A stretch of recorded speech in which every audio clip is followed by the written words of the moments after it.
दोस्तों, कभी किसी को इतनी अहमियत दी है कि आहिस्ता आहिस्ता आप खुद अपनी नज़रों में गिरने लगे। कभी किसी एक मैसेज का इंतज़ार करते करते रात के 2 बज गए। कभी किसी को रोकने के लिए इतनी कोशिश की कि आखिर में सिर्फ थकन मिली। और सबसे तकलीफदेह बात पता है क्या होती है? वो इंसान जिसके लिए आप अपना सब कुछ दे रहे होते हो, शायद उसे फर्क भी नहीं पड़ रहा होता। और उस लम्हे में इंसान टूटता नहीं, इंसान खुद को सवाल करना शुरू कर देता है। क्या मैं काफ़ी नहीं हूं? क्या मुझ में कोई कमी है? क्यों हर बार लोग बदल जाते हैं? लेकिन आज जो बात आप सुनने वाले हो वो शायद आपकी पूरी जज्बाती जिंदगी बदल दे। क्योंकि शायद मसला ये नहीं कि लोग आपको छोड़ देते हैं, मसला ये है कि आप उन्हें जाने ही नहीं देते। और इसीलिए आप कभी सुकून महसूस नहीं करते। The let them theory. सिर्फ 2 लफ्ज़, लेकिन अगर ये दिल में उतर जाएं तो ओवरथिंकिंग खत्म हो सकती है, एंग्जाइटी कम हो सकती है और आप जज्बाती तौर पर नाकाबिले शिकस्त बन सकते हो। लेकिन रुको, इस वीडियो की सबसे खतरनाक हकीकत अभी बाकी है। पार्ट 1, लोगों को खुश रखने की खतरनाक आदत। सच सच बताओ, आप थक चुके हो ना? हर बार समझदार बनकर, हर बार मैच्योर बनकर, हर बार एफर्ट करके, सिर्फ इस उम्मीद में कि एक दिन लोग भी आपको वैसे ही चुनेंगे। लेकिन हकीकत, जितना ज्यादा आप चेस करते हो उतना ज्यादा लोग दूर होना शुरू कर देते हैं। क्यों? क्योंकि इंसानी नफ्सियात अजीब है। जो चीज़ आसानी से मिल जाए लोग उसकी कदर कम कर देते हैं, और जो इंसान हर वक्त अवेलेबल हो दुनिया उसे इमोशनली फॉर ग्रांटेड लेना शुरू कर देती है। इसीलिए आप हर्ट होते हो। आप मोहब्बत की वजह से नहीं टूट रहे, आप एक्सपेक्टेशंस की वजह से टूट रहे हो। आप हर रिप्लाई एनालाइज करते हो, हर साइलेंस डिकोड करते हो, हर मूड चेंज को अपनी गलती समझते हो। और आहिस्ता आहिस्ता आपकी पूरी हैप्पीनेस दूसरों के बिहेवियर पर डिपेंड करने लगती है। यही इमोशनल स्लेवरी है। पार्ट 2, वो लम्हा जब इंसान जाग जाता है। फिर एक दिन आप इमोशनली इतना थक जाते हो कि अंदर से एक आवाज़ आती है, बस। और वही लम्हा होता है जब इंसान कमज़ोर नहीं बनता, वो खतरनाक बन जाता है। क्योंकि जिस इंसान ने अटैचमेंट पर कंट्रोल कर लिया उसे दुनिया मैनिपुलेट नहीं कर सकती। द लेट देम थियरी का मतलब बेहिस होना नहीं है। इसका मतलब सिर्फ इतना है कि आप हकीकत को कबूल कर लेते हो। अगर कोई इग्नोर करता है, लेट देम। अगर कोई एफर्ट नहीं करता, लेट देम।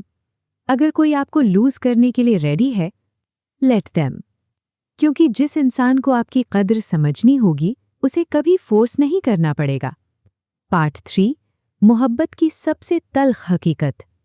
सबसे ज्यादा दर्द हमें स्ट्रेंजर्स नहीं देते, वो लोग देते हैं जिन्हें हमने अपना घर समझ लिया होता है। पहले वो हर बात शेयर करते हैं, हर नोटिफिकेशन पर स्माइल आती है, हर कॉल इंपॉर्टेंट लगती है। फिर आहिस्ता आहिस्ता रिप्लाईज खुश्क हो जाते हैं, एनर्जी बदल जाती है, प्रेजेंस कम हो जाती है, और आप और ज्यादा एफर्ट करना शुरू कर देते हो। Long paragraphs, extra care, more attention, क्योंकि आप रिलेशनशिप बचाना चाहते हो। लेकिन एक ब्रूटल ट्रूथ सुनो, वो मोहब्बत जिसे मांगना पड़े वो पहले ही खत्म हो चुकी होती है। और सबसे खतरनाक बात क्या है? हम अक्सर किसी इंसान को नहीं, उस एहसास को चेस कर रहे होते हैं जो वो हमें दिया करता था। इसीलिए लेटिंग गो इतना मुश्किल होता है। पार्ट 4, आपका दिमाग क्लोजर का आदी हो चुका है। साइंस कहती है ह्यूमन ब्रेन अनसर्टेनिटी को हेट करता है। इसीलिए आप बार बार फोन चेक करते हो, इसीलिए पुरानी चैट्स दोबारा पढ़ते हो, इसीलिए सोचते हो काश एक बार एक्सप्लेन कर देता, काश एक प्रॉपर एंडिंग मिल जाती। लेकिन जिंदगी मूवीज की तरह क्लोजर नहीं देती। कभी कभी साइलेंस ही आंसर होता है, कभी कभी डिस्टेंस ही आंसर होता है, और कभी कभी किसी का चले जाना ही प्रोटेक्शन होता है। लेकिन अगली हकीकत शायद आपको अंदर से हिला दे। पार्ट 5, सोशल मीडिया ने आपकी सेल्फ वर्थ चुरा ली। आजकल लोग हकीकी जिंदगी में कम और ऑनलाइन ज्यादा इमोशनली डिपेंडेंट हैं।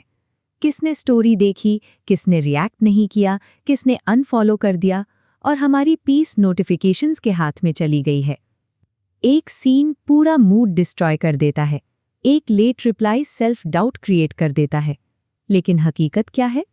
अगर किसी ने इग्नोर किया, लेट देम, क्योंकि डिजिटल अटेंशन रियल लव नहीं होती। और गौर से सुनो, जिस लम्हे आप वैलिडेशन चेस करना छोड़ देते हो, आपका कॉन्फिडेंस खुद ब खुद बढ़ना शुरू हो जाता है। क्योंकि कॉन्फिडेंस कॉम्प्लीमेंट से नहीं आता, कॉन्फिडेंस तब आता है जब आप खुद को अबैंडन करना छोड़ देते हो। पार्ट 6, सेल्फ रिस्पेक्ट की असल ताकत। एक वक्त के बाद आप रियलाइज करते हो, हर बैटल लड़ना जरूरी नहीं होता, हर मिसअंडरस्टैंडिंग एक्सप्लेन करना जरूरी नहीं होता, हर इंसान को एक्सेस देना जरूरी नहीं होता। और यहीं से पीस शुरू होती है। आप सीखते हो, नो कहना सेल्फिश नहीं होता, बाउंड्रीज रूड नहीं होती, और साइलेंस वीकनेस नहीं होती। कभी कभी साइलेंस सबसे ताकतवर जवाब होता है। जिंदगी का सबसे बड़ा फ्रीडम पता है क्या है? ये रियलाइज करना कि आपको हर किसी को इम्प्रेस करने की जरूरत नहीं। कुछ लोग मिसअंडरस्टैंडिंग चूज करेंगे, लेट देम।